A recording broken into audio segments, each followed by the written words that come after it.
Quand la vie semble incertaine et que le chemin à venir est flou, il est facile de se sentir submergé. L'inquiétude commence à s'infiltrer, murmurant des doutes sur ce qui nous attend. Mais permettez-moi de vous rappeler ceci. Nous ne marchons pas seuls dans ce voyage. Dieu voit chaque tournant, chaque détour, chaque retard. Il voit le chemin que nous ne pouvons pas voir. Le plan de Dieu pour vous a été écrit bien avant que vous ne preniez votre premier souffle. Ce n'est pas un plan conçu à la hâte. Il est délibéré, parfait et rempli de desseins. Le même Dieu qui a peint les cieux, qui a fait naître les étoiles par sa parole, qui maintient la terre en rotation sur son axe, ce même Dieu orchestre chaque détail de votre vie. C'est pourquoi nous pouvons lui faire confiance.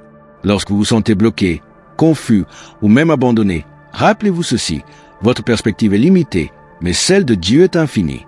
Là où nous voyons une impasse, il voit une opportunité.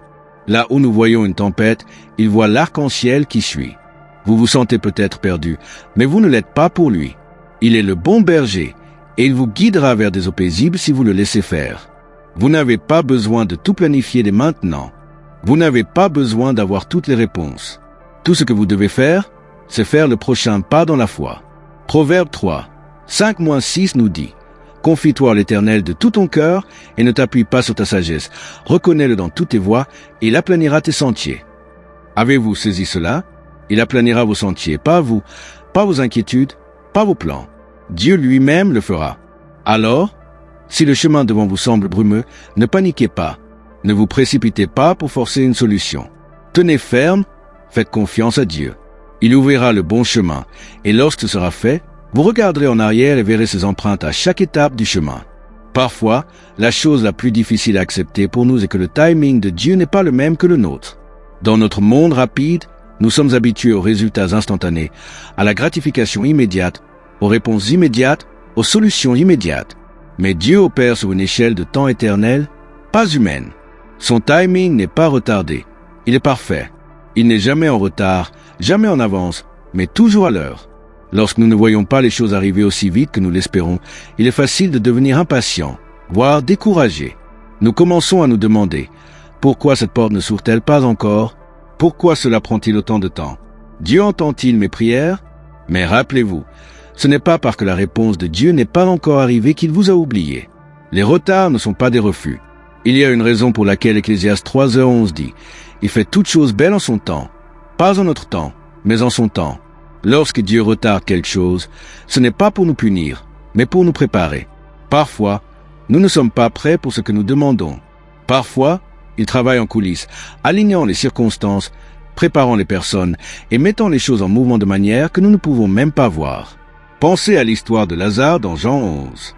Lorsque Jésus a entendu que Lazare était malade, il n'a pas couru pour le guérir. Il a attendu. Et pour les gens autour de lui, il semblait que Jésus était en retard. Lazare était déjà mort. Mais ce qu'il voyait comme un retard faisait partie d'un plan plus grand. Jésus a ressuscité Lazare d'entre les morts, révélant la gloire de Dieu d'une manière qui n'aurait pas été possible s'il était arrivé plus tôt. Le timing de Dieu n'a pas seulement répondu à leurs attentes, il les a dépassées. Il en va de même pour nous. Nous ne comprenons peut-être pas pourquoi nous devons attendre, mais nous pouvons avoir confiance que le timing de Dieu est toujours pour notre bien et pour sa gloire. Attendre n'est pas du temps perdu quand c'est entre les mains de Dieu. C'est pendant ces saisons d'attente que notre foi est fortifiée. Nous apprenons la patience, nous apprenons à lui faire davantage confiance, et lorsque le moment arrive, lorsque la porte s'ouvre enfin, lorsque la percée arrive, nous verrons que cela valait la peine d'attendre. Alors, ne laissez pas l'horloge dicter votre foi. Ne laissez pas le passage des jours, des semaines ou même des années ébranler votre confiance en Dieu. Reposez-vous plutôt dans l'assurance que son timing est parfait, que ses voies sont plus élevées et qu'il ne vous fera jamais défaut. La peur est l'une des forces les plus puissantes qui peut nous paralyser.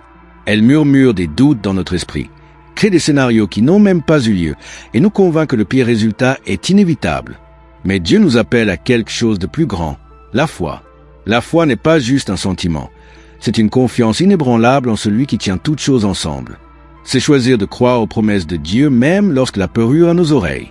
Pensez à combien de fois la Bible nous dit « N'aie pas peur ». En fait, cela est mentionné plus de 365 fois, une fois pour chaque jour de l'année. Pourquoi? Parce que Dieu sait que la peur est l'un des plus grands défis auxquels nous faisons face. Mais il sait aussi que la foi est l'antidote. La foi et la peur ne peuvent pas occuper le même espace.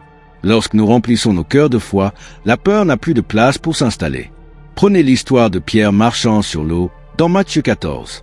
Lorsque Pierre est sorti du bateau, il avait de la foi. Ses yeux étaient fixés sur Jésus et il a fait l'impossible. Il a marché sur l'eau. Mais dès que Pierre a détourné son regard de Jésus pour se concentrer sur le vent et les vagues, la peur a pris le dessus et il a commencé à couler. Il en va de même pour nous. Lorsque nous nous concentrons sur les défis, les incertitudes, les « et si », la peur s'infiltre et nous tire vers le bas. Mais lorsque nous fixons nos yeux sur Jésus, la foi nous élève au-dessus des vagues. La foi ne signifie pas que nous ne ressentirons jamais de peur. Cela signifie que nous ne laissons pas la peur nous contrôler. C'est une décision de faire confiance que Dieu est plus grand que nos circonstances, plus grand que nos doutes et plus grand que les tempêtes auxquelles nous faisons face. Dans Ésaïe 41, 10, Dieu dit « Ne crains rien, car je suis avec toi. Ne promène pas de regards inquiets, car je suis ton Dieu. Je te fortifie, je viens à ton secours, je te soutiens de ma droite triomphante. » C'est sa promesse. Il est avec nous, et il nous soutiendra, peu importe à quoi nous faisons face. Lorsque nous choisissons la foi plutôt que la peur, nous ne disons pas seulement que nous faisons confiance à Dieu, nous le montrons. Nous avançons avec assurance, sachant qu'il est en contrôle. La peur peut encore frapper à la porte, mais la foi est ce qui nous donne la force de dire « Je n'ai pas besoin de m'inquiéter, car mon Dieu est avec moi. » La foi est ce qui nous pousse à avancer lorsque la peur nous dit d'arrêter. Alors, quelle que soit la tempête que vous traversez en ce moment, ne laissez pas la peur vous retenir. Souvenez-vous, la peur se concentre sur la taille du problème, mais la foi se concentre sur la grandeur de notre Dieu. Et notre Dieu est plus grand que tout ce que nous affronterons jamais. Choisissez la foi, gardez vos yeux sur Jésus et faites confiance qu'il vous guidera à travers. Lorsque l'inquiétude pèse lourd sur votre cœur, la prière devient votre bouée de sauvetage. La prière n'est pas juste un devoir religieux ou quelque chose que nous cochons sur notre liste de tâches. C'est une conversation directe avec le Créateur de l'univers, l'endroit où nous déposons nos fardeaux et les échangeons contre sa paix. Philippiens 4, 6-7 nous le rappelle. Ne vous inquiétez de rien, mais en toute chose faites connaître vos besoins à Dieu par des prières et des supplications, avec des actions de grâce. Et la paix de Dieu, qui surpasse toute intelligence, gardera vos cœurs et vos pensées en Jésus-Christ. La prière a le pouvoir de transformer non seulement nos circonstances, mais aussi nos perspectives. Souvent, nous allons vers Dieu en prière pour lui demander de changer notre situation. Mais bien des fois, la première chose qu'il change, c'est nous. La prière détourne notre attention de nos problèmes pour la porter sur ses promesses. Elle nous rappelle que nous ne portons pas seuls les fardeaux de la vie. Dieu marche à nos côtés à chaque étape. Pensée Y. Lorsque vous apportez vos inquiétudes à Dieu, vous les placez entre les mains de celui qui tient toutes choses ensemble. Vous dites, « Seigneur, je ne peux pas faire cela tout seul, mais je sais que tu peux. » Et dans ce moment de reddition, sa paix commence à couler dans votre cœur. Ce n'est pas une paix qui vient de l'absence de problème, c'est une paix qui vient de la présence de Dieu. Considérez Jésus lui-même. Avant d'affronter la croix, il est allé prier dans le jardin de Gethsémané. Il a déversé son cœur devant le Père, demandant s'il y avait une autre voie, mais il s'est finalement soumis à la volonté de Dieu. Même face à une souffrance inimaginable, Jésus a trouvé force et paix dans la prière. Si le Fils de Dieu s'est tourné vers la prière dans son heure la plus sombre, combien plus devrions-nous le faire? Parfois, nous pouvons avoir l'impression de ne pas avoir les bons mots pour prier. Peut-être que nos cœurs sont si lourds que tout ce que nous pouvons faire, c'est rester en silence ou crier à Dieu. Et c'est parfaitement acceptable. Romains 8h26 nous dit que l'Esprit nous aide dans notre faiblesse et intercède pour nous avec des gémissements que les mots ne peuvent exprimer. Dieu n'a pas besoin d'éloquence, il a besoin d'honnêteté. Il ne cherche pas des prières parfaites, il cherche des cœurs ouverts. Alors, la prochaine fois que l'inquiétude commence à s'infiltrer, ne la laissez pas prendre racine. Apportez-la à Dieu dans la prière. Dites-lui vos peurs, vos doutes et vos luttes. Soyez honnête sur ce que vous ressentez. Et pendant que vous priez, ayez confiance qu'il vous entend. Ayez confiance qu'il agit, même si vous ne le voyez pas encore. Laissez sa paix garder votre cœur et votre esprit pendant que vous attendez qu'il ouvre le bon chemin. La prière change tout, car la prière vous connecte à celui qui peut tout changer. La parole de Dieu est l'un des plus grands dons qui nous est donné. Ce n'est pas juste un livre rempli d'histoires ou de conseils. C'est un guide vivant et respirant pour nos vies. Psaume 119, 105 dit « Ta parole est une lampe à mes pieds et une lumière sur mon sentier. » Lorsque le chemin devant nous semble sombre et incertain, la parole de Dieu devient la lumière qui nous montre le prochain pas à faire. La Bible n'est pas seulement une source d'information, elle est une source de transformation. Chaque fois que vous ouvrez ces pages, vous rencontrez Dieu lui-même. Ses promesses, sa sagesse et sa vérité sont là pour vous guider. Lorsque l'inquiétude obscurcit votre vision ou que la peur saisit votre cœur, sa parole coupe à travers le bruit et vous rappelle qui il est et ce qu'il a promis. Elle nous assure que nous ne sommes pas seuls, qu'il est en contrôle et que ses plans pour nous sont bons. Pensez à la manière dont la parole de Dieu a parlé aux gens à travers l'histoire. Lorsque Josué était sur le point de conduire les Israélites dans la terre promise, Dieu lui a dit de méditer sa parole jour et nuit afin qu'il ait du courage et du succès. Josué 1, 8-9. Lorsque David faisait face à des batailles écrasantes, il se tournait vers la parole de Dieu pour trouver force et réconfort, déclarant « L'Éternel est mon berger, je ne manquerai de rien » Psaume 23h1. Même Jésus, lorsqu'il fut tenté dans le désert, a utilisé les Écritures pour tenir ferme contre l'ennemi. La même puissance qui a soutenu Josué, David et même Jésus est disponible pour nous aujourd'hui. La parole de Dieu a le pouvoir de briser les chaînes, de renouveler les esprits et de restaurer l'espoir. Mais voici la clé. Elle doit être plus qu'un livre que nous consultons occasionnellement. Elle doit devenir une partie intégrante de notre vie quotidienne. Comme une lampe éclaire l'obscurité pas à pas, la parole de Dieu fournit la guidance dont nous avons besoin moment après moment. Elle ne nous montre pas toujours l'ensemble du tableau, mais elle nous donne assez de lumière pour le pas que nous devons faire aujourd'hui. Lorsque vous vous sentez perdu, tournez-vous vers les Écritures. Lorsque vous êtes incertain de la prochaine étape, laissez la parole de Dieu parler à votre cœur. Les réponses que vous cherchez ne viendront peut-être pas sous la forme d'une voix tonitruante ou d'un moment spectaculaire, mais elles viendront dans la voix douce et constante de Dieu à travers sa parole. Cela peut être un verset qui vous encourage, une histoire qui renforce votre foi ou une promesse qui vous donne la paix. Alors, ne laissez pas votre Bible rester fermée. Plongez Y, surlignez les versets qui vous parlent, mémorisez les promesses qui vous rappellent la fidélité de Dieu. Lorsque le chemin devant vous semble incertain, accrochez-vous à sa parole. Qu'elle soit votre ancre, votre boussole et votre lumière. Elle vous guidera à travers chaque tempête et vous mènera sur le chemin que Dieu a préparé pour vous. Sa parole est toujours fidèle, toujours vraie et toujours exactement ce dont vous avez besoin. Lâcher prise et laisser Dieu prendre le contrôle est l'une des choses les plus difficiles, mais aussi les plus libératrices que nous puissions faire. En tant qu'humains, nous aimons tenir fermement les rênes de nos vies. Nous faisons des plans, fixons des objectifs et travaillons dur pour que tout se passe exactement comme nous l'imaginons. Mais que se passe-t-il lorsque les choses ne se déroulent pas selon nos plans? Que se passe-t-il lorsque la vie nous lance une balle courbe et que, peu importe nos efforts, nous ne pouvons rien y faire? C'est là que nous sommes rappelés d'une vérité profonde. Nous ne sommes pas en contrôle, mais Dieu l'est. Se rendre à Dieu ne signifie pas abandonner. Cela signifie remettre les choses entre ses mains. Cela signifie reconnaître que ses voies sont plus élevées que les nôtres et ses pensées plus élevées que nos pensées. Ésaïe 55, 8-9. Cela signifie faire confiance que le Dieu qui a créé les cieux et la terre sait comment guider votre vie bien mieux que vous ne le pourriez jamais. Lâcher prise ne signifie pas que nous cessons de nous soucier ou de travailler dur. Cela signifie que nous arrêtons d'essayer de tout faire par nos propres forces et que nous permettons à Dieu de prendre les devants. Pensez à un enfant qui apprend à faire du vélo.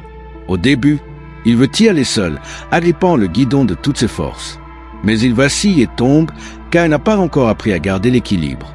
Puis, le parent intervient, tenant l'arrière de la selle. L'enfant peut encore essayer de diriger, mais c'est la main ferme du parent qui le maintient droit et en mouvement. C'est ainsi avec Dieu. Lorsque nous essayons obstinément de tout faire nous-mêmes, nous luttons. Mais lorsque nous lâchons prise et lui faisons confiance pour nous guider, il nous maintient stables et nous conduit dans la bonne direction. Considérez Proverbe 16h9. Le cœur de l'homme médite sa voie, mais l'Éternel dirige ses pas. Ce verset nous rappelle qu'il est normal de planifier, de rêver, mais en fin de compte, nous devons remettre ses plans à Dieu. Il voit l'ensemble du tableau. Il connaît les dangers à venir que nous ne pouvons pas voir. Parfois, nous nous accrochons à des choses qui ne sont pas bonnes pour nous, et Dieu nous demande de lâcher prise, non pas pour nous nuire, mais pour nous protéger et faire place à quelque chose de meilleur. Mais lorsque nous relâchons notre emprise, nous faisons de la place pour que la puissance de Dieu agisse dans nos vies.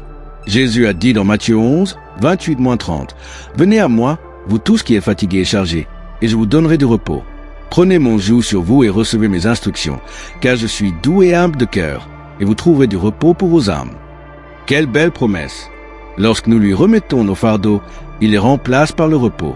Lorsque nous abandonnons notre contrôle, il le remplace par la paix.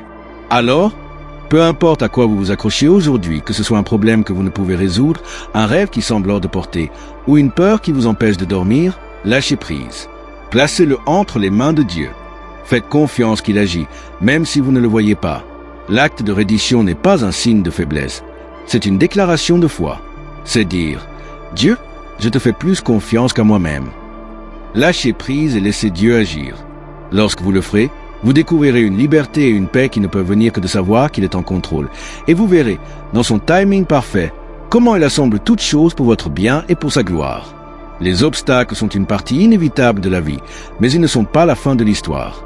Souvent, lorsque nous rencontrons des difficultés, nous sommes tentés de penser que quelque chose a mal tourné, que Dieu nous a abandonnés, ou que nous avons pris un mauvais tournant. Mais la vérité est que les obstacles ne sont pas un signe que Dieu vous a laissé. Ils sont souvent un signe qu'il travaille en vous et à travers vous pour accomplir son dessein plus grand. Ce qui ressemble à un barrage, pour nous, est souvent une étape dans le plan de Dieu. Regardez la vie de Joseph dans la Bible. Jeune homme, Joseph avait des rêves de grandeur, des visions données par Dieu. Mais au lieu d'entrer directement dans cette grandeur, sa vie a pris une série de détours inattendus et douloureux. Il a été trahi par ses propres frères, vendu comme esclave, faussement accusé et jeté en prison. Pour quiconque regardant de l'extérieur, la vie de Joseph semblait être un obstacle après l'autre. Pourtant, chacun de ces obstacles le préparait pour le moment où il deviendrait le second en commandement en Égypte et sauverait d'innombrables vies pendant une famine. Ce que d'autres avaient voulu pour le mal, Dieu l'a utilisé pour le bien. Genèse 50, 20. Il en va de même pour nous. Les obstacles ne sont pas la fin, ils font souvent partie nécessaire du processus. Ils nous enseignent la patience, la persévérance et la dépendance envers Dieu. Jacques 1, 2-4 dit « Mes frères, regardez comme un sujet de joie complète les diverses épreuves auxquelles vous pouvez être exposés, sachant que l'épreuve de votre foi produit la patience. Mais il faut que la patience achève son œuvre, afin que vous soyez parfaits et accomplis, sans faillir en rien. » Avez-vous saisi cela? Les épreuves et les défis ne sont pas aléatoires. Ils font partie du processus de raffinement de Dieu pour nous rendre plus forts, plus sages et plus semblables à lui. Les obstacles ont aussi une manière de révéler la puissance de Dieu dans nos vies. Pensez aux Israélites au bord de la mer Rouge, avec l'armée de Pharaon qui se rapprochait derrière eux. Il semblait n'y avoir aucune issue. Mais Dieu a ouvert un chemin là où il n'y en avait pas. Il a séparé la mer, conduisant son peuple en sécurité et vainquant leurs ennemis. C'est ce que Dieu fait. Il prend l'impossible et le transforme en un témoignage de sa puissance et de sa fidélité. Parfois, les obstacles que nous affrontons sont là pour nous rediriger. Peut-être que le chemin sur lequel nous sommes n'est pas celui que Dieu a pour nous, et l'obstacle est sa manière de nous orienter vers quelque chose de meilleur. D'autres fois, l'obstacle est là pour construire notre foi. Nous apprenons à lui faire confiance même lorsque nous ne comprenons pas son plan. Dans tous les cas, nous pouvons nous reposer dans l'assurance qu'aucun défi n'est gaspillé entre les mains de Dieu. Si vous faites face à un obstacle en ce moment, ne vous découragez pas. Ne le laissez pas vous faire douter de la présence de Dieu ou de son plan pour votre vie. Voyez-le plutôt comme une opportunité de croissance, de foi, et pour Dieu de montrer sa puissance dans votre vie. Souvenez-vous de Romains 8:28. Nous savons, du reste, que toute chose concourt au bien de ceux qui aiment Dieu, de ceux qui sont appelés selon son dessein. Les obstacles peuvent vous ralentir, mais ils ne peuvent pas arrêter le plan de Dieu pour votre vie. Lorsque vous lui faites confiance, il utilisera chaque défi, chaque revers et chaque difficulté pour vous préparer à quelque chose de plus grand. Alors, persévérez, gardez la foi.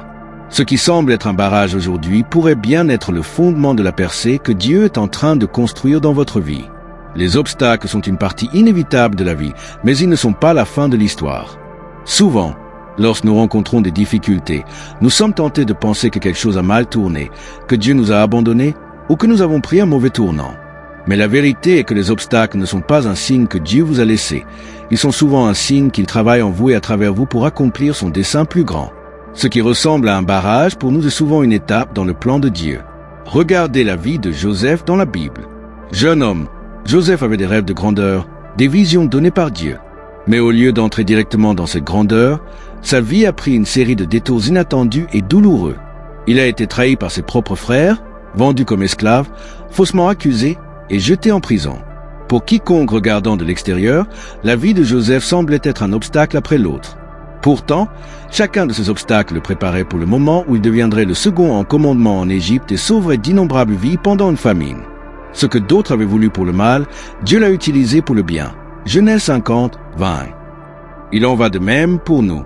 Les obstacles ne sont pas la fin, ils font souvent partie nécessaire du processus. Ils nous enseignent la patience, la persévérance et la dépendance envers Dieu.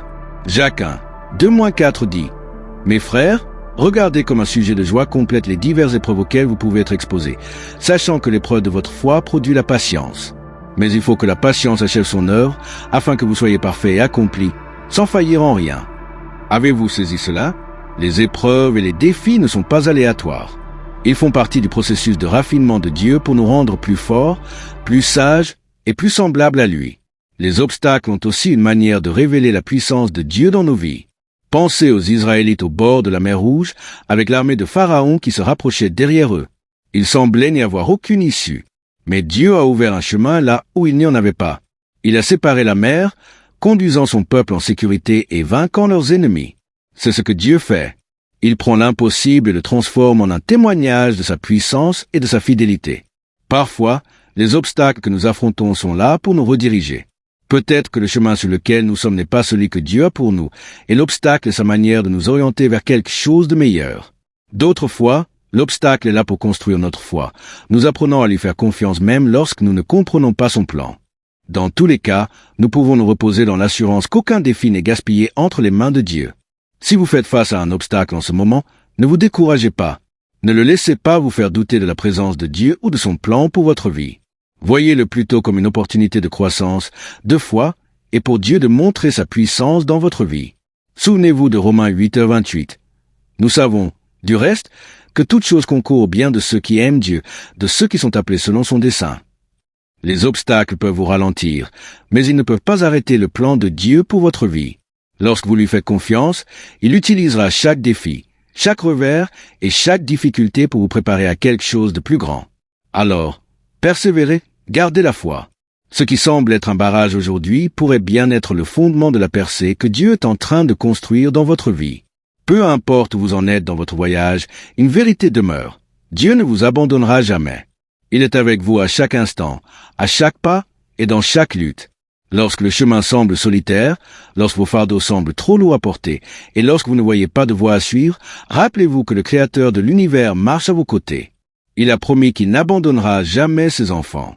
Dans Deutéronome 31, 6, Moïse adresse un puissant rappel aux Israélites. Fortifiez-vous et ayez du courage. Ne craignez point et ne soyez pas effrayés devant eux, car l'Éternel, ton Dieu, marchera lui-même avec toi. Il ne te délaissera point, il ne t'abandonnera point. Cette promesse n'était pas seulement pour eux, elle est pour nous aujourd'hui.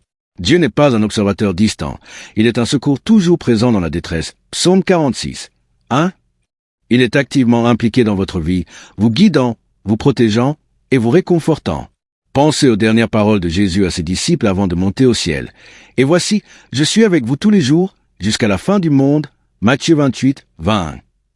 Ce n'était pas juste un au revoir. C'était une promesse que sa présence resterait avec eux à travers chaque épreuve, chaque difficulté et chaque victoire. Par l'Esprit Saint, Dieu est avec nous maintenant, habitant dans nos cœurs et nous offrant la force d'affronter ce qui nous attend. Parfois, la vie peut nous donner l'impression d'avoir été abandonnés. La douleur, la perte et les questions sans réponse peuvent rendre difficile de ressentir la présence de Dieu. Mais nos sentiments ne changent pas la vérité de sa promesse. Dieu ne nous abandonne pas lorsque nous trébuchons. Il ne se détourne pas lorsque nous doutons. Même dans nos moments les plus faibles, il reste proche, nous portant lorsque nous ne pouvons plus marcher seuls. Considérez l'histoire de Shadrach, Meshach et Abednego dans Daniel 3. Lorsqu'ils ont été jetés dans la fournaise ardente, Dieu ne les a pas empêchés d'entrer dans le feu, mais il était avec eux à l'intérieur. Le roi a regardé dans les flammes et a vu non pas 3 hommes, mais 4, car Dieu lui-même était là, les protégeant. Le même Dieu qui a marché avec eux dans le feu marche avec vous dans vos luttes aujourd'hui. La présence de Dieu apporte aussi la paix. Dans Jean 14, 27, Jésus a dit, « Je vous laisse la paix, je vous donne ma paix. Je ne vous donne pas comme le monde donne. Que votre cœur ne se trouble point et ne s'alarme point. » Cette paix ne signifie pas l'absence de problème, mais l'assurance que Dieu est avec vous à travers eux. Sa présence calme nos peurs, fortifie nos cœurs et nous rappelle que nous ne sommes jamais seuls. Alors, peu importe ce que vous traversez, accrochez-vous à cette vérité. Dieu est avec vous. Vous n'avez pas à affronter les défis de la vie avec vos propres forces, car sa force se perfectionne dans votre faiblesse. 2 Corinthiens 12h9. Vous n'avez pas à traverser la vallée de l'ombre de la mort seule, car il est votre berger, vous guidant et vous réconfortant. Psaume 23h4. Prenez courage dans sa promesse. Faites confiance qu'il est à vos côtés à chaque pas, dans chaque tempête et dans chaque saison. Dieu ne vous abandonnera jamais et ne vous délaissera jamais. Il vous guidera sur le bon chemin, vous soutiendra dans l'attente, et vous donnera la paix tandis que vous avancez dans la foi. Vous n'êtes pas seul, et vous ne le serez jamais.